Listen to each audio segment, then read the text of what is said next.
Kita ke Bali, bilangnya mau healing tapi kerjanya party, ketemu orang-orang yang nggak jelas lah, terus nggak tidur, kerjanya jalan-jalan sampai capek dan segala macem, makannya nggak bener.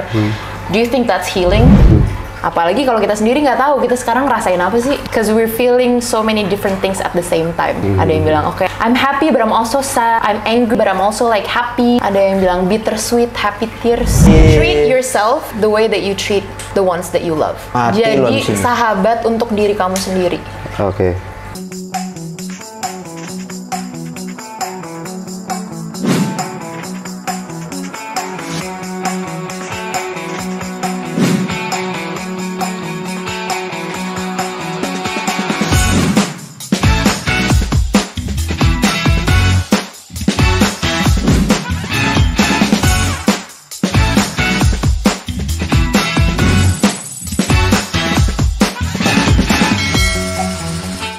Hai teman-teman, balik lagi bersama kita di Aktif Mencari Tahu di program Aktif Mencari Inspirasi. Masih sama gue, tepuk tangan ntar dong, tepuk tangan ntar. Masih sama gue Andika, gue Bian, dan kita sekarang bersama narasumber yang ini inspiratif sekali, yang namanya Witska. Tepuk tangan. Yes sir.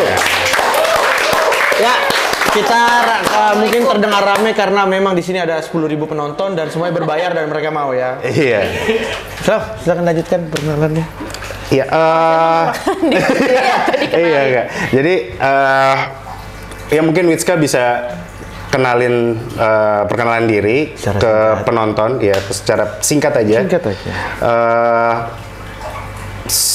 Basicnya itu sebenarnya apa dan sekarang melakukan apa sih? Siapa sih Witska ini? Siapa sih dia? Pertanyaannya sulit banget ya. Pertanyaan pertama, who am I? Yes. Person. Iya betul. Aku Witska, basically aku dokter umum. Aku lulusan FKUI sama Melbourne. Oke. Aku sekarang di Bali sebagai clinical manager di drug and alcohol rehab, also a mental health empowerment coach. I also have my own non-profit, so I'm the co-founder of mengenaldiri.id, sama I'm also a singer. Wow. Tepuk tangan, boleh tepuk tangan. Singer lo ini. Singer lo. Boleh kali. Prabadika nyanyi. Loh, salah. Prabadika nggak ada in frame, sorry. Oke, kita menarik nih tentang mental health yang mungkin sekarang lagi booming ya. Ya. Pertama-tama sih sebenarnya gue mau nanya, kenapa tapi lu emang orang Bali bukan? No, aku dari Jakarta, lahir born and raised di Jakarta. Keluarga aku semua orang Sunda. Cuman pindah ke Bali itu baru sekitar 9 bulanan yang lalu, dari November berapa tuh? 9-10? Iya. Dia hair matematika ya, jangan disuruh ngitung. 2 tahun ya? Baru pindah ke Bali. Oke, berarti maksudnya kenapa sih kok milih Bali sebagai persinggahanmu sekarang? Asik persinggahan. Kenapa Bali? Pertama, di Jakarta cukup sumpek ya, it feels quite suffocating for me. Karena menurut aku di Jakarta itu hustle culture-nya kan gila banget ya. Everyone doesn't know how to stop working, always chasing something. Dan aku tipe orang yang cukup workaholic juga gitu, kayak I wanna do more, I wanna help people, I wanna learn more. Dan itu dengan aku melakukan itu, aku mengorbankan kesehatan aku sendiri gitu. Mungkin kalau dari kalian semua punya teman yang dokter juga atau yang hidupnya di dunia kesehatan lah, a lot of doctors are usually the unhealthiest people ever. Karena kita makannya nggak benar, kita tidurnya nggak benar gitu kan. Terus we're trying so hard, we're killing ourselves trying to help other people. Terus kayak of course helping people is still my passion in life. Tapi setelah aku kerja di rumah sakit, kemudian aku mencoba cari aku coba kerja di perusahaan gitu. Waktu itu aku kerja di perusahaan suplemen gitu as a medical scientific supervisor, so I'm dealing with very different things. Yang tadinya di IGD, terus pindah ke jadi product developer, medical marketing, aku udah nyobain itu. And then I was like, okay, this is not me. I don't feel like this is sustainable from my life. Terus kayak apparently there are so many other ways for me to help people, dan aku nggak perlu 24 jam di rumah sakit kok. Dan kita semua pasti di sini kita bikin acara ini aja, ini sebenarnya mau menolong orang juga kan. So there are so many different ways for you to help people even if you're a doctor. Dan aku tahu kayak aku cukup unconventional lah, kayak ini tuh kamu tuh apa gitu kan. Cuman kayak well, I'm not defined by just a label. Why do I have to just be a doctor? Like you can be a lot of things at the same time. It doesn't make you less of someone gitu. Jadi Lampung lu di. Kok jadi gitu? Iya, jadi aku memutuskan untuk pindah ke Bali karena aku tahu di Jakarta aku nggak happy, aku sumpek banget, environmentnya juga nggak sehat. Dan di Bali aku mikir aku tetap bisa menjalankan purpose aku, tapi tetap bisa mencari kualitas hidup yang lebih baik. Kayak just going to the beach after work is such a privilege these days. Dan learning how to enjoy the little things in life again. Itu just like slowing down and reconnecting with myself. Keren. Tapi sebenarnya apa yang lo lakuin sekarang di Bali dengan basic lo sebagai dokter, ini hitungannya bertolak belakang nggak sih? Atau ya sebenarnya sama aja gitu, cuman di beda ranah aja gitu. Aku sih ngeliatnya tetap sama ya, kayak kita tetap menolong orang. Aku pun di my full time day jobnya kan di rehab kan. We're helping a lot of people with addiction juga, dari addiction apa aja, nggak mesti harus substance, alkohol, tapi juga kayak gambling, seks, terus kayak a lot of mental health illnesses, schizophrenia, like panic disorder. Itu kan tetap ada medisnya kan, dan di sana aku bertanggung jawabnya secara hal klinis, making sure that they're okay during the withdrawals period. Kalau mereka ada masalah di kesehatannya juga aku bisa ngebantu di situ. Tapi juga I'm still talking about the things that I love, which is mental health, self-development. Kemudian with mental health coach, my online coaching business juga tujuannya sama, tetap menolong orang, jadi peer support, karena I was in therapy, dan menurut aku yang sulitnya itu di gap antara setiap session kan kadang-kadang cukup lama ya, dan itu tuh yang susah untuk nge-maintain kesehatan mental kita sendiri gitu. Jadi apa yang harus kita lakukan setiap harinya to work on ourselves, karena menurut aku harusnya kita yang jadi CEO dari tubuh kita sendiri gitu. Bukan dokter yang bertanggung jawab, tapi kita yang harus bertanggung jawab. And I feel like me as a coach itu bisa menolong orang lain dengan cara yang lebih holistik, nggak cuma medical doang. Because when we think about mental health, kan nggak cuma dari psikologis doang kan. Kimia, brain chemicals ngaruh, kesehatan fisik ngaruh, kita tinggal di mana ngaruh, cuaca ngaruh, terus kayak politik, culture, social, family, itu semua ngaruh. Jadi kayak dengan aku sekarang doing what I love to do, it's still helping people but in a much more holistic way and a much more relatable way. Oke. Nah, dari antara semua yang dikasih tahu Witska tadi, yang lu dapat paling 30% karena sih saya bahasa Inggris, Dik. Oh enggak, gue ngerti. Paham. Gue ngerti. Paham gue. Itu istri gue lagi alfaling. Privilege. Enggak lah. Boleh bahasa Inggris ya? Boleh. Emang 90% penonton kita emang orang sana. Orang mana? Sana. Enggak. Tadi Bian tiba-tiba bisikin gue, dia nanya, mental health tuh apa sih? Tadi dia ngomong mental health, lu nggak ngerti kan? Iya, jadi tadi baru apa sih definisi mental health tuh apa sih? Gitu. Menurut kamu apa? Waduh, Bing, tahu gitu Leng nanya tadi beneran. Siapa suruh Yang kalian bohong? tahu apa? Aku juga kepo nih sebenarnya. Itu adalah kesehatan mental. Tepuk tangan dulu. Gue berenang dulu. So mental health is, I think of it as a state of well-being, pikiran, perasaan, perilaku. Setiap orang punya mental health. Ya kan? Kamu punya perasaan, bisa ngerasain cemas, bisa ngerasain sedih, bisa ngerasain bahagia. Cuman kapan kita bilang mental health itu mental illness? So it's a very different thing. Because everyone should have a healthy mental health. Itu kapan kita bisa bilang mental illness? Kalau satu, ada perubahan sikap, perilaku, perasaan yang signifikan. Kedua, mengganggu fungsi hidup sehari-hari, kayak misalkan jadi nggak bisa tidur, jadi nggak bisa makan, kerjaan jadi nggak benar, hubungan sama orang lain terganggu, itu kan berarti udah ada hendaya ya, penurunan fungsi kita sebagai manusia. Sama terakhir jangka waktu yang panjang, yang signifikan. Setiap mental illness pasti punya jangka waktu yang berbeda-beda juga, kayak ada yang 2 minggu, ada yang sebulan, tergantung diagnosisnya apa. Nah, beda kalau misalkan kamu diputusin gitu. Galau kan pasti, ya wajar, perasaan itu kan normal, kita punya perasaan itu ya harus dirasain. Cuman kalau misalkan kita habis diputusin nangis sehari 2 hari nggak mau keluar kamar, ya itu normal dirasain. Tapi kalau udah berkepanjangan, efeknya sampai signifikan mempengaruhi kehidupan kita yang lain, nah baru kita kayak okay, is it something wrong?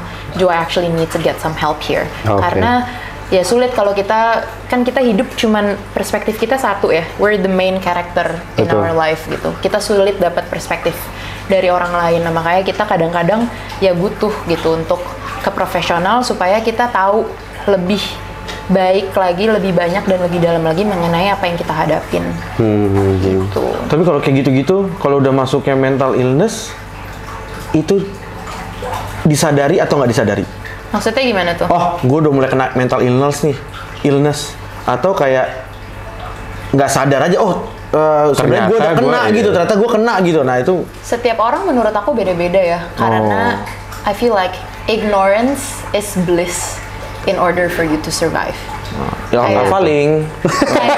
Kalau misalkan kayak orang, ya udahlah gue nggak mau mikirin. Kalau gue nggak mikirin ya itu, ya gue nggak usah ngadepin gitu kan. Karena kalau kita actually going through with it, kita hadepin ya kita bakal struggling. Ya kan? Makanya orang-orang memilih kayak gue nggak mau tahu, gue nggak mau mikirin. Nah, yang bisa menyembuhkan itu pertama ya harus ada level of awareness-nya dulu. How can you solve a problem if you're not even aware of the problem? Dan setiap orang level kesadarannya beda-beda. Gitu. Ada yang langsung nyadar karena mungkin dia sering cerita, suka journaling, level of awareness-nya ada. Ada juga yang dia merasa ya gue bener. Contohnya kayak personality disorder gitu, narcissistic personality disorder kan dia ya emang dia nyadar ya dia merasa dia yang paling bener gitu. Jadi level kesadarannya juga enggak. Jadi dia butuh perspektif dari orang lain. Gitu. Jadi nggak bisa disamain setiap kasus 1 sama kasus 2, because everyone's different. Oke. Diresapin dulu ya. Iya. Soalnya tadi ada campuran bahasa Inggris, jadi agak kerja keras. Aku coba pakai bahasa Indonesia semua ya. Nggak apa-apa, biarkan sekalian kita. Andika soalnya lagi les bahasa Inggris, jadi biar sekalian latihan. Gue lagi mau tes TOEFL ya. Enggak ya. Oke. Berarti kalau misalnya setiap orang tuh berbeda-beda cara mengatasinya penyakitnya apa gitu, itu berarti beda-beda semua gitu ya? Betul, karena kamu sama kamu pasti masa lalunya beda, backgroundnya beda, lingkungannya beda, yang kalian hadapin beda, perspektif yang kalian punya beda, yang kalian mau capai di hidup ini juga beda. Tuh, jadi setiap orang pasti cara recovery-nya, cara pulihnya, cara menghadapi sesuatunya pasti beda. Kayak satu ada yang sukanya nyanyi, ada yang satu sukanya lari. Ya dua-duanya tetap healing proses gitu kan. Tapi setiap orang pasti beda-beda. Jadi kita kalau ketemu sama orang yang struggling with something, sometimes it's more important to listen rather than ngasih advice gitu. Karena ya you'll never know what they're going through. Nggak tahu mungkin dia di rumah kayak gimana, mungkin dia ngerasain apa. Setiap orang bahkan dengan satu situasi yang sama, pasti perasaannya mungkin bisa beda. Gitu.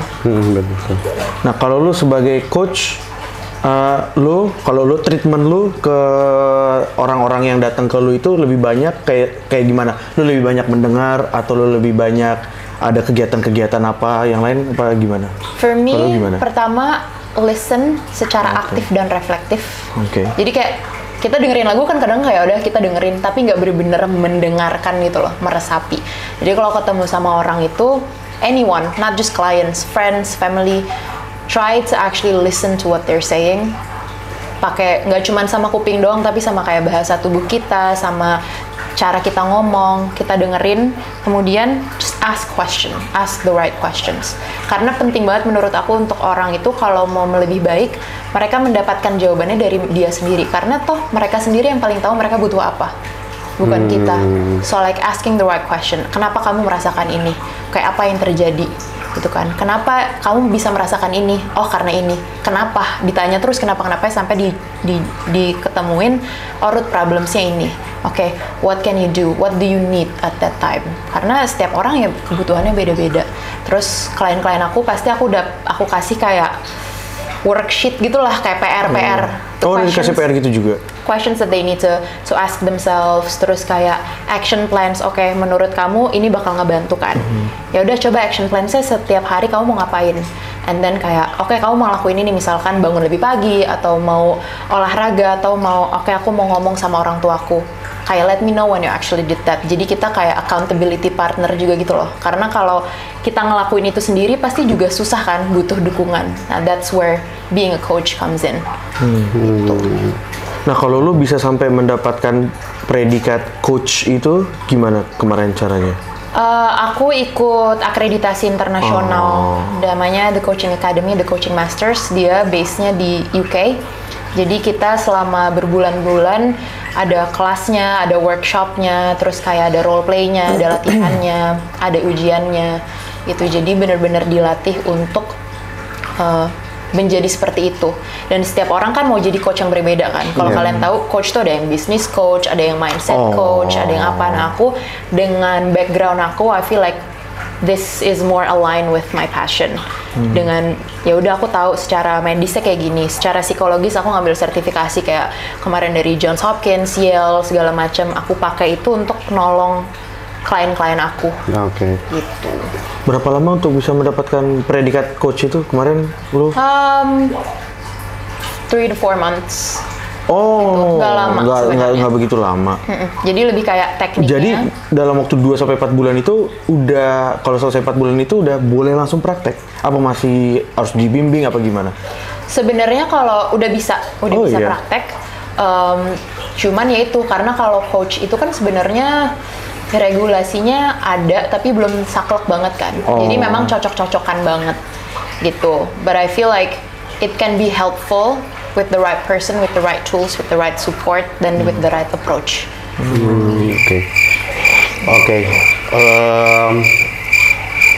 Gue jadi kayak ini sih, jadi kayak tersadar, ngerasa.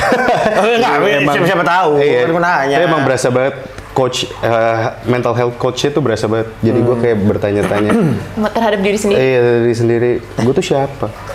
Nama gue siapa? Gue di mana? Jadi lupa ingatan. Oke, well. Ini biar seru gini kali ya. Apa tiba-tiba bikin gimmick? Gue enggak. Lu bisa nggak kira-kira kalau misalnya Andika, ini cuma Andika nih, let's say dia random datang ke klinik lu, dia nggak tahu, dia nggak sadar kalau ternyata dia ada mental illness misalnya gitu kan.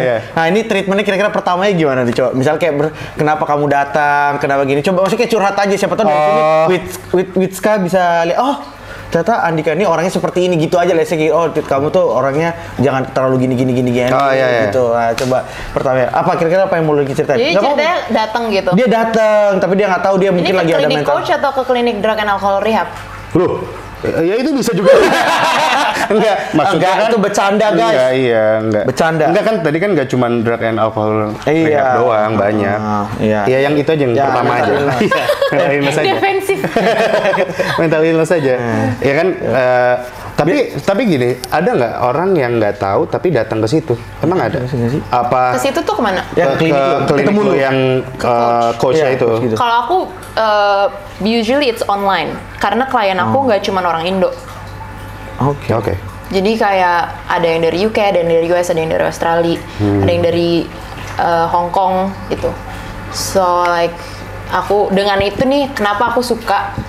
Jadi karena aku nggak terikat sama satu kultur, satu negara dan segala macam. Tapi juga tetap it's another challenge because you're dealing with seseorang dengan kultur yang berbeda, dengan cara yang berpikir yang berbeda, gitu. It's a challenge, tapi juga aku belajar banyak dari situ, gitu.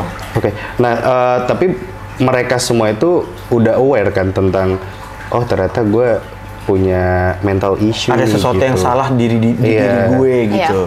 Biasanya ya, karena kalau enggak ngapain mereka ngebuat sessions gitu. Tapi ada nggak yang kayak misalkan ini teman gue kayaknya mental illness deh. Dia menceritakan tentang orang lain gitu loh. Gue bilangin ke lu gitu. Ada salah satu klien aku yang perusahaannya yang nyuruh dia. Jadi perusahaannya yang nge-hire aku untuk nge-coach dia gitu. Awalnya dia kayak enggak, aku nggak kenapa-napa. Terus aku gali, terus kayak oh iya ternyata there's so many things to dig deep into. Karena ya itu level of awareness orang beda-beda. Ada orang yang udah saklek, ya udah gue kayak gini emang. Cuman ya kayak kenapa? Karena setiap hari pasti kita harus mau lebih mengenal diri lagi kan, lebih baik lagi. Kenapa? Karena setiap hari kita punya perspektif baru, kita ketemu orang baru, kita punya experience yang baru. Jadi ketika kita nanya who am I as a person, like you're a dynamic, multifaceted being gitu loh. Kita nggak cuma satu hal doang. Kayak mungkin aku hari ini orangnya seperti ini. Siapa tahu minggu depan aku berubah gitu. Dan nggak apa-apa karena kita manusia, kita hidup berevolusi. Jadi ketika aku bilang, oke, you need to work on your mental health, kayak personal development segala macam itu nggak ada titik akhirnya gitu loh. It's a lifelong process that you have to go through. Karena kalau nggak kita maintain, gampang banget jatuhnya lagi. Apalagi kalau kita nggak tahu cara regulasi emosi. Apalagi kalau kita sendiri nggak tahu kita sekarang ngerasain apa sih? Iya, betul. Because we're feeling so many different things at the same time. Ada yang bilang, oke, I'm happy but I'm also sad. I'm angry but I'm also like happy. Ada yang bilang bittersweet, happy tears. Kayak gitu kan. Oke. Tapi ada nggak yang saklek banget, terus lu orang emang udah nggak bisa dirubah gitu, terus lu give up? Ada nggak? Nggak give up sih, lebih ke refer. Kayak jadi nggak cuma ke coach doang, tapi kayak oke, ini kamu butuh ke psikiater juga, butuh ke psikolog juga gitu. Jadi setiap orang nggak cuma satu doang professional help-nya. Kadang-kadang orang butuh banyak. Support group juga ikut, sambil dibarengin sama psikiater minum obat, sambil dibarengin sama psikolog juga untuk terapi bicaranya, CBT. Oh, ada speech delay? Gitu. Enggak dong. Oh, enggak. CBT itu kognitif, maaf. dibantu cara berpikir. Oke. Ini roll? Oke. Gue mau nanya. Ya. Apakah anak zaman sekarang yang ya kita bisa bilang Gen Z atau ya tahun 90-an lah, itu lebih aware terhadap mental health-nya mereka sendiri dibanding sama yang udah 90 ya, 90 ke atas, lebih tua gitu. Soalnya kayak kan mental health tuh entah ini gue yang nggak tahu atau gimana, cuman ya akhir-akhir ini gue baru di Indonesia tuh ternyata baru booming tentang mental health ini gitu. We actually have the pandemic to thank for that, I think. Ya kan, ketika pandemi semua orang kayak terisolasi, depresi, nggak bisa ketemu keluarga, banyak yang meninggal segala macam, ya pasti it's affecting our mental health. Menurut aku generasi juga sangat berpengaruh. Kenapa? Karena setiap generasi mengalami situasi yang berbeda. Kayak orang tua kita pasti nggak tahu tuh sosial media kayak gimana toksiknya. Betul. Atau kayak nenek kita pasti waktu itu dia ikutannya perang gitu kan traumanya. Kalau kita zaman sekarang traumanya ya bisa sexual abuse, bisa kayak mantan pacar gitu, bisa juga kayak dari sosial media, bullying, terus cancel culture, itu kan bisa traumatik juga. Jadi traumanya tuh beda-beda. Kenapa Gen Z menurut aku sekarang bisa dibilang lebih aware ya bisa, karena mereka punya akses terhadap banyak hal. Tapi nggak bisa kita generalisasikan juga. Menurut aku sekarang di society ada kayak spektrum di mana ada orang yang kayak gue nggak mau berobat karena ya gue kan nggak gila segala macam, jadi banyak resistensinya. Ada juga orang yang terlalu aware banget nih kayak mental health segala macam, ada yang jadi bikin itu as an excuse or self diagnose. Jadi how can we find the middle ground gitu loh. Tapi iya, generasi menurut aku sekarang apalagi kayak social media, TikTok, kayak put your fingers down gitu, terus nanti berarti kamu psikopat gitu. Kayak that's so like kayak misleading juga. Jadi ketika kita bikin social media nih, I always try to put all the reliable information, dan juga kita sebagai konsumen media juga kita harus milih-milih nih. Kita mendapatkan informasi ya olah lagi, jangan cuma terima saklek. Kayak orang ini bilang ini, basisnya mana? Gitu. Kenapa dia bilang ini? Bukan cuman kayak di Instagram kan kayak gini lagi booming, berarti kayak gini. Terus kita baca komen, itu basisnya apa gitu loh. You have to be mindful of the informations that you take, karena itu bisa mengubah cara pikir dan pribadi kita sebagai seseorang. Oke, menarik. Apa Bi? Ya keren banget. biar merenung gitu, jadi merenung gitu. Kenapa sih Bi? Enggak apa-apa. Emang topiknya agak sensitif ya kalau mental health ya. Nggak apa-apa. sudah biasa. Tapi menurut lu ada nggak korelasi antara kalau misalnya anak-anak zaman sekarang ke Bali sama kayak healing gitu sebenarnya? Nah, kenapa lu makanya lu kenapa milih coach ini di Bali? Apakah ada hubungannya? Kayak orang kan kebanyakan healing apa gimana tuh makanya ke Bali. Makanya lu jadi bukanya di sini. Sebenarnya enggak juga sih. Aku ke Bali karena satu, aku suka pantai. Kayak di Jakarta kan sulit gitu ya ke pantai yang bagus, terus kayak cuacanya, polusinya segala macam beda. Kulturnya juga beda di sini. Everyone's so laid back dan nggak peduli gitu loh kita mau pakai baju apa, mau kita masalah apa, cause everyone is like struggling as well. Cuman kenapa orang banyak banget yang pindah ke Bali atau aku mau healing. Nah, healingnya itu pertanyaan gue pinter nih kayaknya nih, happy dia jawabnya. Iya. Pinter nih. Seneng banget. Boleh. Tadi sempet kelihatan tolol gue. Soalnya apa ya? Jadi, oke, lanjut. Healing itu apa sih definisinya kan? Kalau kita misalkan ada masalah nih di Jakarta lah atau di apa, kita suntuk, kita ada banyak trauma segala macam, kita ke Bali bilangnya mau healing tapi kerjanya party, terus kayak ketemu orang-orang yang nggak jelas lah, terus nggak tidur, terus kayak kerjanya jalan-jalan sampai capek dan segala macam, makannya nggak bener. Do you think that's healing? Bukan. Lagu. Bukan deh. Sorry. Itu kan berarti they're just escaping something. Oh iya. It's escaping from pain. Gitu. Dan itu bisa menjadi adiksi juga lama-lama, cause you're not dealing and resolving the pain. Betul. Kalau misalkan menurut aku healing tuh bisa di mana aja. Of course environmental helps, kayak cuaca, ngelihat air, terus ke pantai, ke gunung. Iya, itu healing gitu bener. Cuman kembali lagi intentionnya apa? Healing is basically reconnecting with yourself. Cause when you're traumatized, kan kalian jadi kadang-kadang nggak tahu diri kalian lagi siapa, nggak tahu pikiran kalian gimana, nggak tahu perasaannya gimana, terus semuanya tuh overwhelming gitu di otak. Ketika kita healing, kita keluar dari semua yang nggak sehat, baik itu environment, baik itu lifestyle dan segala macam, tapi tujuannya untuk kembali ke diri sendiri.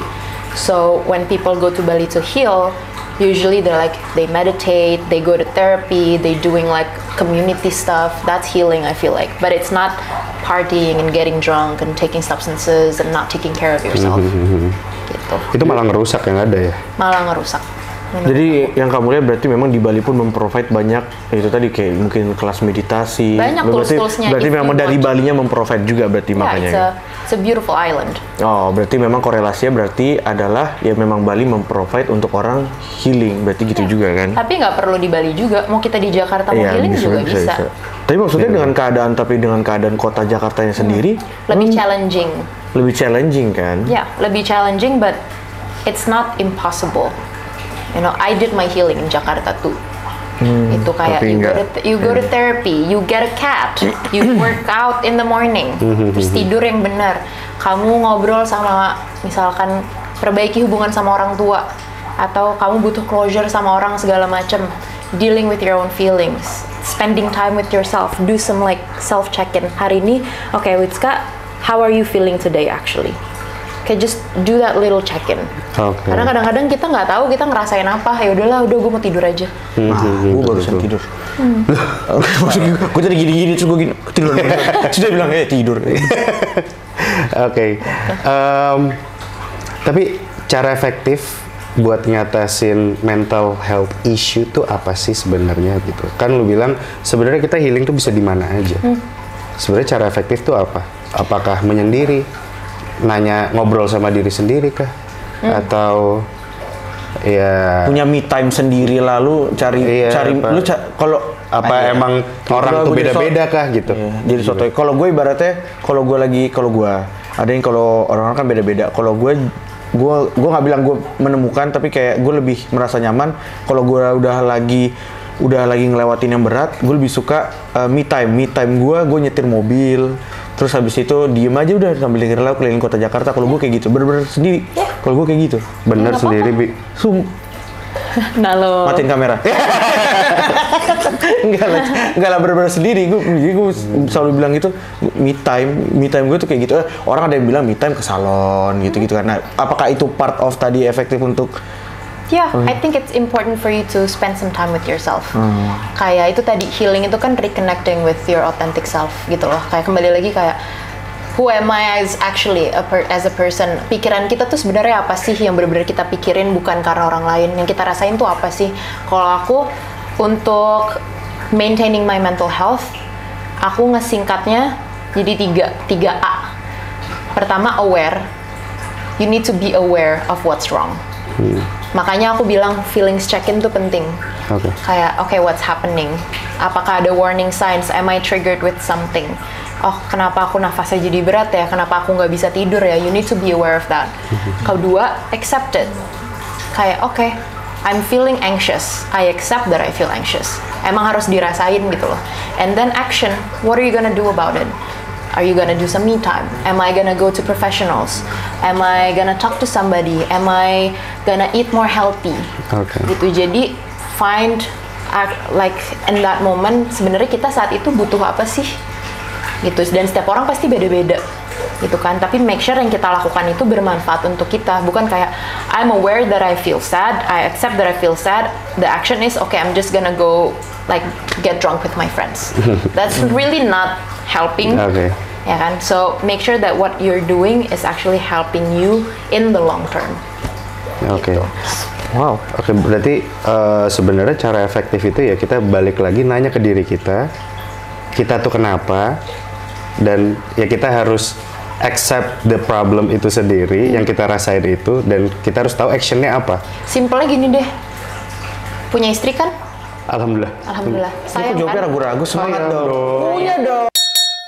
Oh ya ini.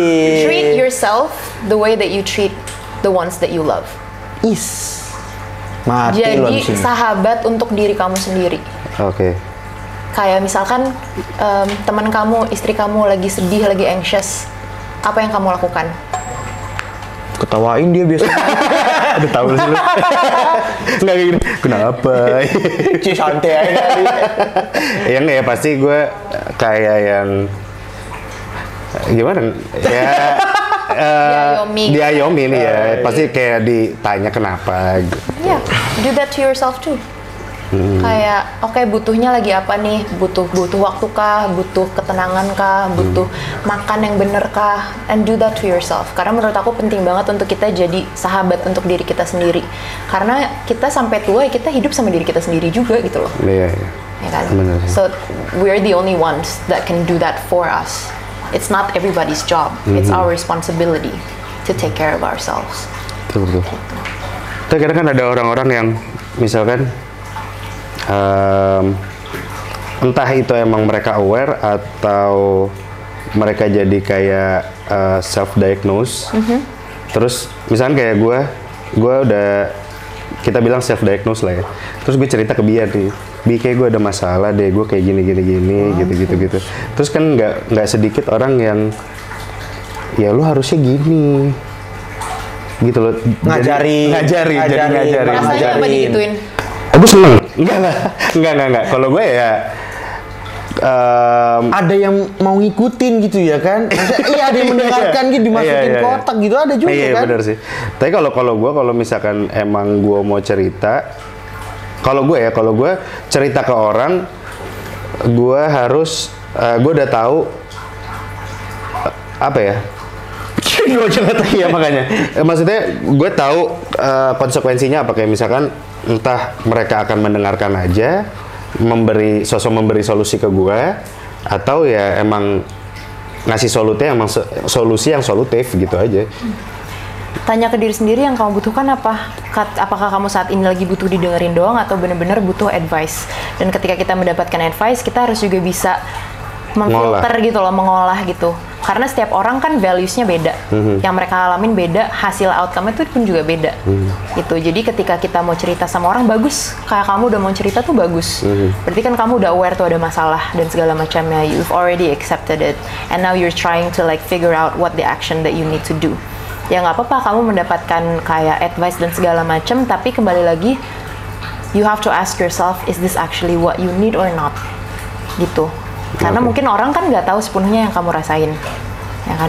Kalau kamu butuh insight yang lebih bagus lagi, ya kalau kamu udah merasa ada yang masalah, udah ketemu 3 tadi tuh, udah perubahan perilaku, sikap, dan perasaan yang signifikan, udah mengganggu kehidupan kamu sama dalam jangka waktu yang cukup signifikan, ya nggak ada salahnya kita ke profesional. I've been in therapy since 2018 and I'm still like doing checkups every month. Bahkan kayak walaupun aku nggak bergejala segala macam, just to check in. Karena ketika kita udah mulai stable, kita udah mulai bisa tenang, ketika kita ngobrol sama profesional, kita bisa jadi lebih dalam lagi gitu loh ngegalinya. Oke. Mungkin contohnya gini, gue punya cerita. Ini benar pengalaman gue. Kalau misalnya gue cerita ke teman gue, ada yang kadang-kadang gue merasa, walaupun gue didengerin kayak gimana pun, gue merasa, oh ini orang nggak dapat apa yang gue rasain. Tapi gue bukan ibaratnya sih bukan anak TN deh. Malah ada teman gue yang lain yang bukan TN yang ketemu baru. Tapi ketika gue cerita, itu kayak gue ngerasa dia pernah ada di posisi gue. Terus habis itu gue tahu kalau dia itu bisa ngerasain apa yang gue rasain. Berasa cuma gue kayak dia nggak ngasih tahu apa-apa, dia nggak ngasih saran, tapi dia dengerin terus kayak anjir gue pernah banget di posisi itu, tapi menurut gue lu gini-gini, tapi menurut gue gini-gini, tapi lu merasa oh nih orang mengerti di gue gitu, ini orang mengerti gue gitu-gitu.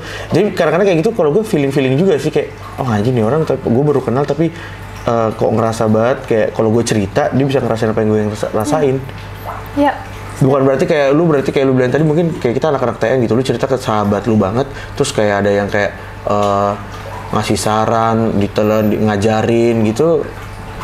Ya tapi kalau gue nggak pernah, gue kalau ada yang ngajarin kadang-kadang ada yang cocok, ada yang nggak juga. Ya. Feeling aja. Ini orang ngerasa banget apa yang gue rasain gitu. Karena menurut aku semakin dekat kita sama orang, bias kita kan masih makin banyak kan. Oh, iya. Makanya kayak dokter nggak boleh jadi dokter keluarga sendiri. Ya kan? Karena sulit, kita sangat berintegrasi gitu loh.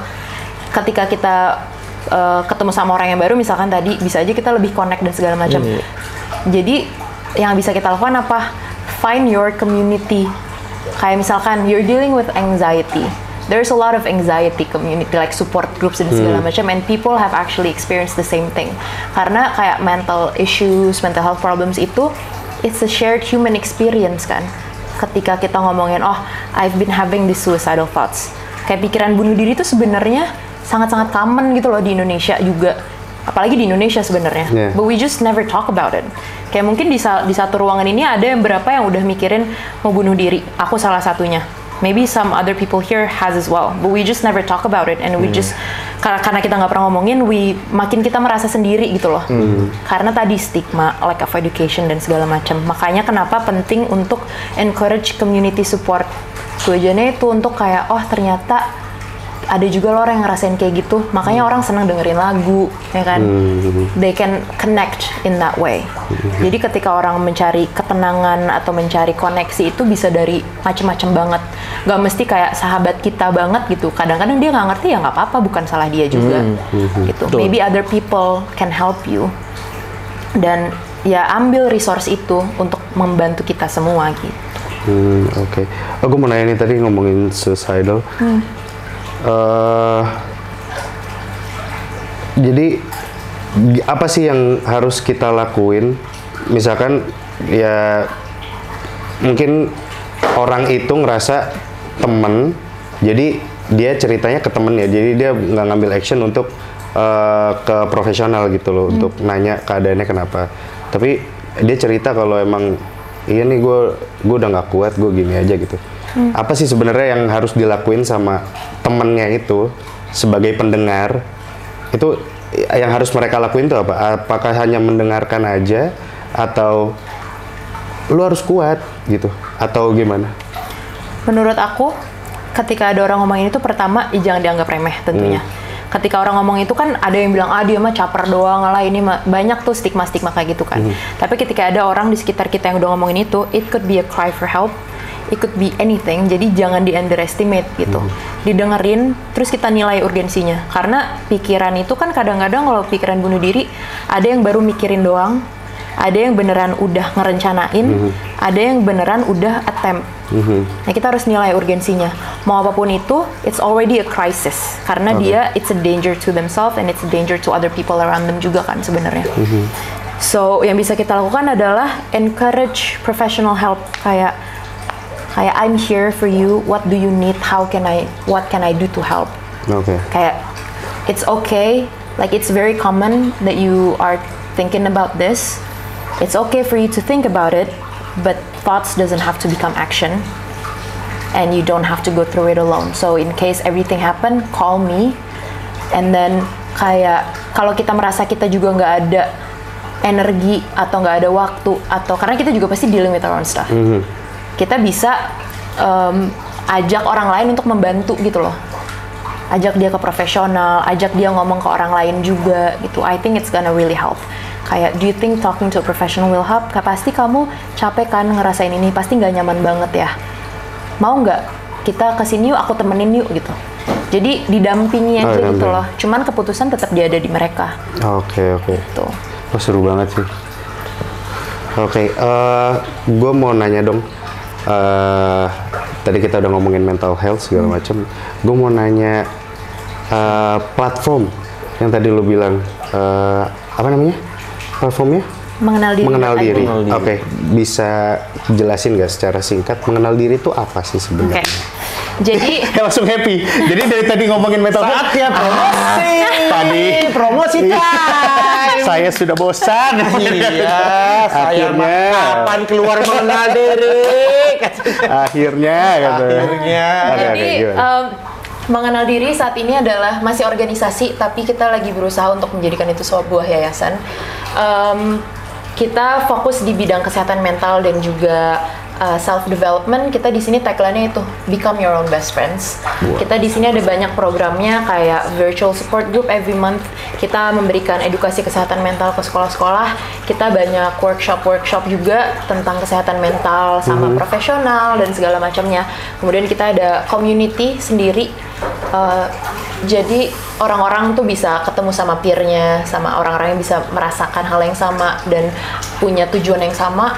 Kemudian kita ada social media presence, jadi kita memberikan informasi-informasi yang reliable.